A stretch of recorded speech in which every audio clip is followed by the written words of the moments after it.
Hello Rashed ভাই, আপনি তো বাপ হয়ে গেছেন। আপনার একটা সুন্দর পোলা হয়েছে। এগুলো তুই কি কইতেছস? পোলা হইছে মানে? আরে আমি তো বিয়ের পর পরই বিদেশ চলে আইলাম। তুই কি না কইতেছস আমার বোর পোলা হইছে? ও বুঝছি, তুই আমার সাথে মজা করতেছস। না না ভাই, মজা করতেছি না ভাই। আরেকটা কথা, আপনার মার শরীরটা বেশি একটা ভালো না। আপনি যত তাড়াতাড়ি সম্ভব আপনি দেশে আসেন। হ, যত তাড়াতাড়ি সম্ভব দেশে আইতেছি।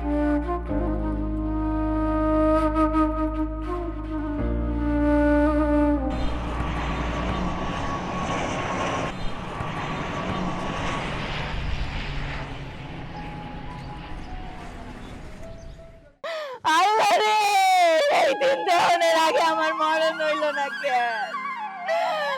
ওরা দুইজনই আমার চোখের মনি। আমি কারে তুইয়া কারে বাঁচাবো? এত বড় পাপ আমি কি করবো আল্লাহ?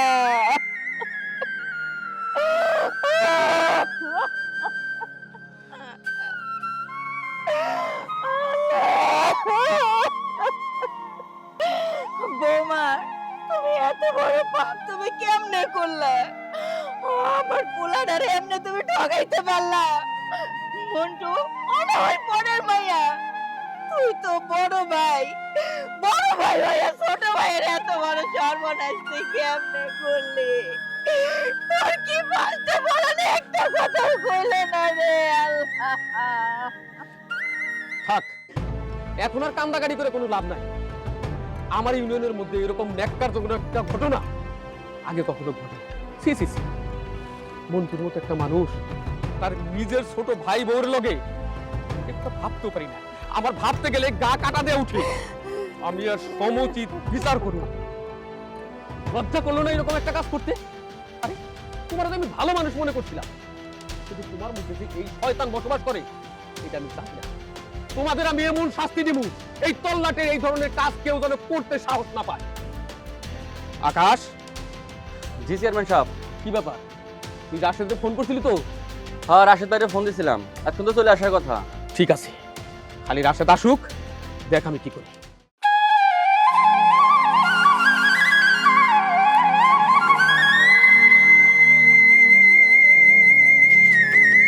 কি ব্যাপার নিশি ভাইজান, তোমরা এরকম বান্দা কে? তার মানে আকাশ আমারে ফোনে যা বলছে তা কি সত্যি? ওরা কি কইব? যা শোনার আমার কাছ থেকে শোনো। রাশেদ, তুমি শহরে যাওয়ার পর তোমার মা অসুস্থ হয়ে পড়ে। এই সুযোগে তোমার বউ আর তোমার বড় ভাই অবৈধ সম্পর্ক তৈরি করে।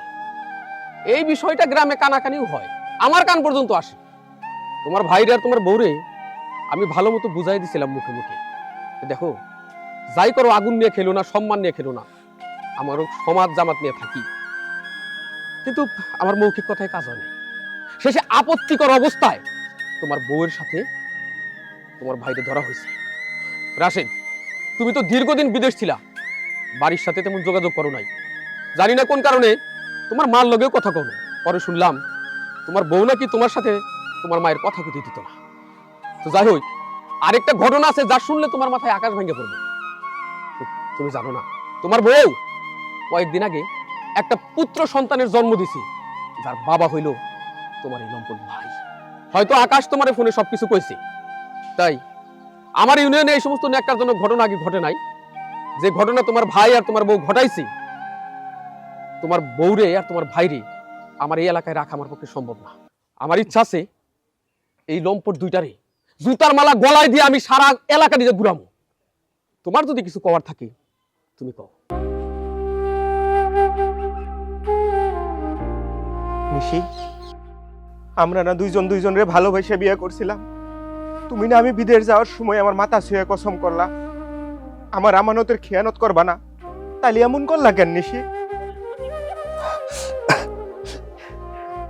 আমি ওগো কথায় কিছু মনে করি নাই নিশি, তুমি কও কি হয়েছে তোমার মুখ থেকে, আমি শুনবার চাই। হ্যাঁ, চেয়ারম্যান সাহেব আর তোমার বন্ধু যা কইছে সব হইলো সত্যি কথা। আমার একটা সন্তান হইছে, আর সেই সন্তানের বাবা হইলো তোমার বড় ভাই মন্টু।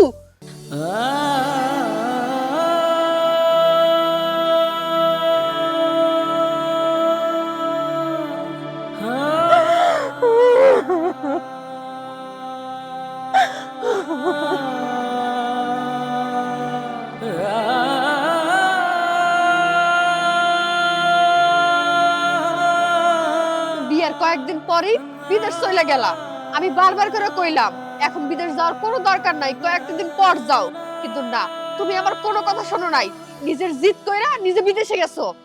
একটা নারীর পক্ষে বিয়ের পর তার স্বামীর ছাড়া থাকা কতটা কষ্টকর এটা একমাত্র একটা নারীই জানে। আর তুমি বিদেশ যাওয়ার পরপরই তোমার মাটাও অসুস্থ হয়ে যায়। আমি কথা করার মতো কোনো মানুষ খুঁজে পাই না, শুধুমাত্র একটা মানুষই ছিল, সেইটা হলো তোমার বড় ভাই মন্টু। আর সেই সুযোগটাই তোমার বড় ভাই কাজে লাগাইছে।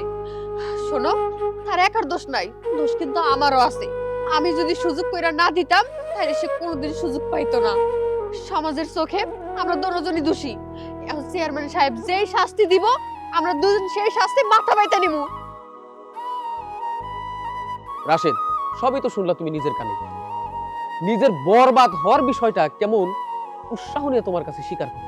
ছি ছি ছি, আমি লজ্জায় মইরা যাই। শোনো, তুমি যদি ওই কুলাঙ্গার তোমার বড় ভাইটারে কিছু জিজ্ঞাইতে চাও, জিজ্ঞেস করতে পারো। রাশেদ ভাই আমার, তুই মাফ করে দে আমারে। তোর ভাবি বাচ্চা হওয়ার সময় মরে গেল, তারপরে থেকে আমি একা হয়ে গেছিলাম। এরপরে আমি নিশির সাথে কথা বলা শুরু করি। কথা কইতে কইতে কখন যে আমাদের দুজনের মাঝে সম্পর্ক হয়ে গেছে আমরা নিজেরাও কইতে পারি না। চেয়ারম্যান সাহেবের বিচারে আমরা রাজি, কিন্তু তুই আমার মাফ করিয়া দিস ভাই। তুমি মাপ চাইবা কেন ভাইজান? মাপ তো আমার চাওয়া উচিত। নিশি তো ঠিকই কইছে, বিয়ের পরই আমার বিদেশ যাওয়া উচিত হয় নাই। চেয়ারম্যান সাহেব, আপনার কাছে আমার একটা অনুরোধ, নিশিরে আর আমার বাইরে জুতার মালা গলায় দিয়ে গ্রাম থেকে বাইর করে দিন। আপনি নিজের হাতেই ওগো দুইজন রে বিয়া দিয়ে দেন। ওরা সুখে শান্তিতে এই বাড়িতেই থাকুক। আমি আমার অসুস্থ মা ডারে নিয়ে এই গ্রাম থেকে চলে যাবো। আর কোনোদিন ওই গ্রামে ফিরে এমন না চেয়ারম্যান সাহেব। আপনি আমার এই অনুরোধটা রাখেন চেয়ারম্যান সাহেব, আপনি আমার এই অনুরোধটা রাখেন। চলো মা।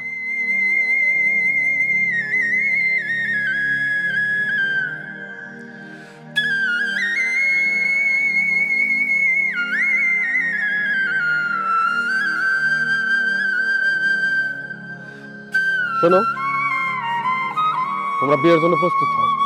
আমার জীবনে আমি এরকম ত্যাগী মানুষ দেখি নাই। মানুষ এত ভালো হয়। আকাশ, ওদের বাদু ছেড়ে দে। আর শোন, কাজী ডাইকা নিয়ে আসবি, ওদের বিয়ের ব্যবস্থা কর।